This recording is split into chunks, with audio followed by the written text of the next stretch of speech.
Hi, my name is Arie. I'm one of the directors on Eyimofe. Hi, my name is Chuko. I'm the co-director and writer of Eyimofe. It's a film about two people trying to leave Nigeria, and along the way, they come to learn to accept where they are, responsibility. That's the plot, but really it's a film about family, it's a film about life in Lagos, it's about life in Nigeria. The people there were amazing, and they ended up being an extended part of the crew.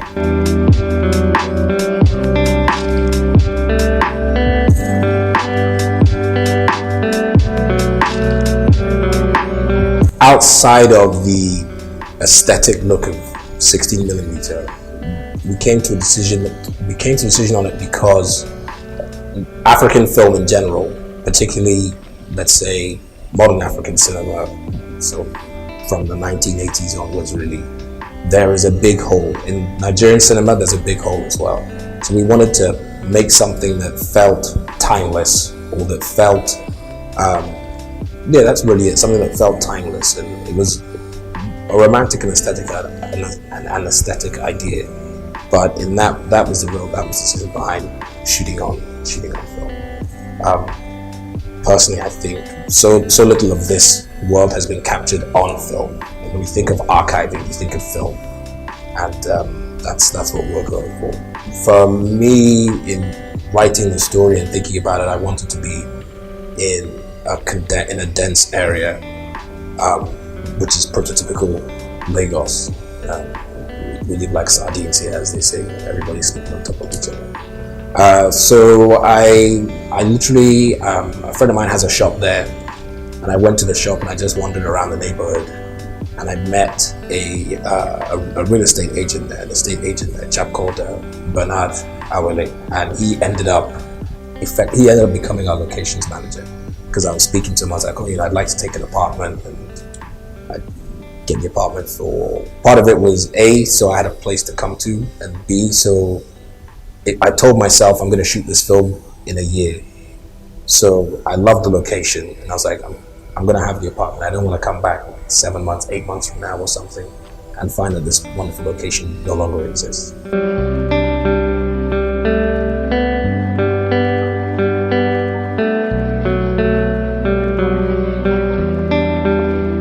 We built a common language going into the movie, I would say.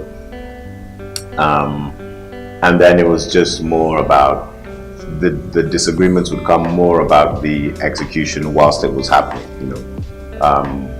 Would we lean more towards shots that were static or shots that have movements, and also working on film just meant that we had a limited amount of takes, so we couldn't disagree as much as we might have ordinarily.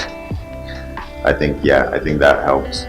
I think that helped hone in some of our decision making. Or that at least put pressure on the decision making process. Most of our disagreements, or the area in which we had the most disagreement, was in post-production, when it's already done and it's just arguing about shot length and rhythm and all those sort of things. But on set, like you said, we knew our reference films, we knew what style we wanted, and then it's just minor tweaks here and there. Do you pan or do you stay still?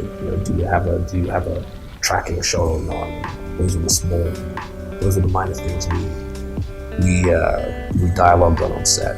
But where the places I felt that that it was more animosity was definitely in the editing room. But it's always like Animosity. More animosity, not animosity, just more animosity. That's a big word.